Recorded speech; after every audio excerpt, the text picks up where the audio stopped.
Olá você, seja muito bem-vindo a mais uma da lição Quinta-feira, meu povo. Tem como tema chamado ao compromisso. Mas, antes disso, meu nome é Ismael e eu sou seu anfitrião da lição dos jovens. Então, pega a sua lição, pega a sua Bíblia e me acompanhe neste comentário porque essa lição tá muito top. E ó, como eu estava dizendo, quinta-feira tem como tema chamado ao compromisso. Essa semana nós estamos estudando um pouquinho mais essa relação entre Apocalipse capítulo 12, Apocalipse capítulo 17. Nós vimos um pouquinho mais ali sobre o conceito da Babilônia terrestre, a Babilônia espiritual, fazendo esse paralelo para entendermos como a história lá atrás vai se repetir nos dias de hoje, olhando para o que aconteceu.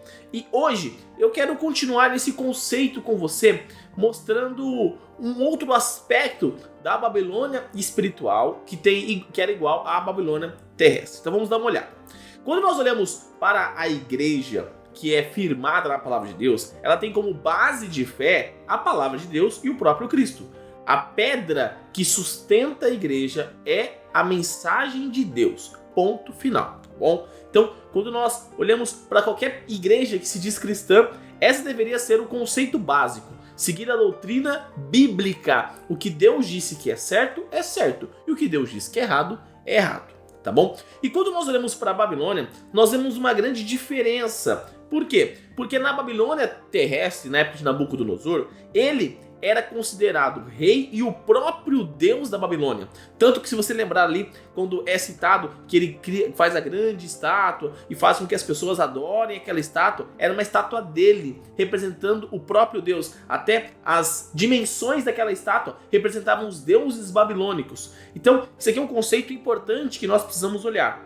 A Babilônia, naquela época, se sentia como um representante de Deus, como se fosse o próprio Deus. É como se Deus se fizesse homem através daquele rei, através de Nabucodonosor. Os deuses da Babilônia se faziam rei ali em Nabucodonosor. Assim como o Egito fazia exatamente a mesma coisa e outras culturas. Mas eu quero focar aqui na Babilônia. Por quê?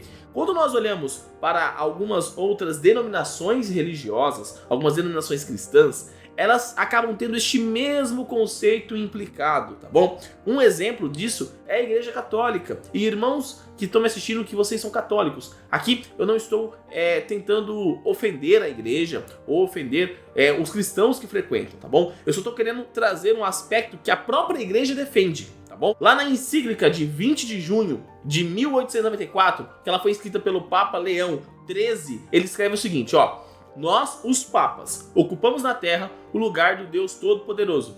Percebe o paralelismo entre o que Nabucodonosor falava e como ele se sentia e o que esse papa escreveu? Ele fala assim, Nabucodonosor era o representante de Deus, era como se fosse o próprio Deus. E aí o dicionário eclesiástico Ferraris, ele acrescenta ainda essa ideia, dizendo assim, ó, o papa é de tão grande dignidade e tão exaltado que não é um mero homem, mas como se fosse Deus e o vigário de Deus.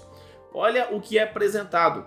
Então, eu quero reforçar mais uma vez, eu não estou ofendendo a denominação católica, eu só estou apresentando o que a própria igreja defende. E o que a própria igreja defende não é o que a Bíblia defende. Nós não somos como deuses. Sabe por quê? Porque nós somos criaturas. Esse conceito de ser como Deus era o que o inimigo queria. Ele queria almejar e ser como Deus. Quando o inimigo tenta Eva lá no Éden, ela fala, ó, vocês serão como Deus.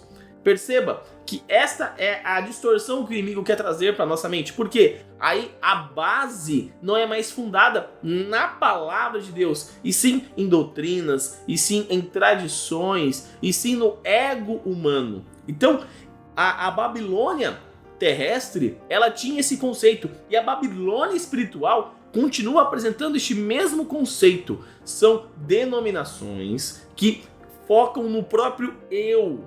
E aqui a Igreja Católica ela apresenta esse conceito muito bem escrito por eles mesmos. Eles mesmos defendem esse mesmo conceito do próprio eu. O Papa é como Deus.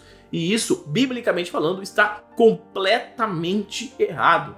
Então, quando nós olhamos para a Babilônia espiritual, nós vemos outras denominações também defendendo conceitos parecidos no quesito de você sozinho consegue se salvar e tudo isso, o que a Bíblia totalmente é contra. Então, é importante nós olharmos ali tanto para 2 Tessalonicenses capítulo 2, verso 3, que nós vamos ver Paulo alertando sobre essas falsas doutrinas que ocorreriam, e também olhar um pouco ali para Daniel capítulo 3, onde é apresentada a história ali da estátua de Nabucodonosor, aonde ele pede pra galera adorar, e as consequências que aquelas pessoas sofreram por continuarem fiéis a Deus. Então, no tempo do fim ocorrerá a mesma coisa. Aquelas pessoas que adorarão a imagem serão normais, a sociedade continuará aceitando. Aquelas pessoas que adorarão os ídolos, na qual as denominações, o poder político religioso, onde o Estado e a religião se unirão para determinar o que é certo e o que é errado,